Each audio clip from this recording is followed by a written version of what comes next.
Владимир Путин обратился с посланием к Федеральному собранию Российской Федерации. В своей речи президент высказался о положении в стране и об основных направлениях внутренней и внешней политики. Ближайшие годы будут решающими и, может быть, даже переломными. И не только для нас, а практически для всего мира,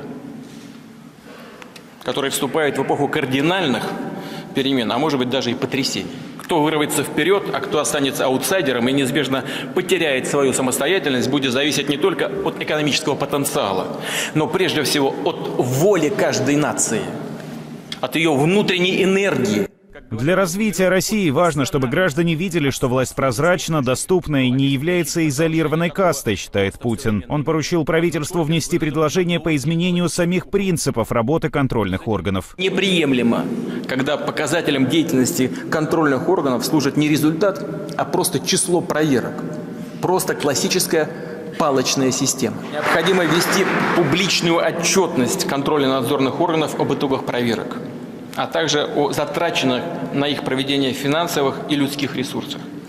И сразу будет видно, какая проверка чего стоит и вообще нужна ли она была. Говоря о крупном бизнесе, Путин признал, что большинство сделок не регулируется российским законодательством. По некоторым оценкам, 9 из 10 существенных сделок, заключенных крупными российскими компаниями, включая, кстати, компании с госучастием, не регулируются отечественными законами. Нам нужна целая система мер по деофшоризации нашей экономики. Еще одна важная задача – строительство дорог. По мнению Путина, здесь нужен настоящий прорыв. В предстоящее десятилетие нужно как минимум удвоить объем дорожного строительства. Здесь тоже разный счет существует, но вот требование удвоения, он вполне корректен, этот счет.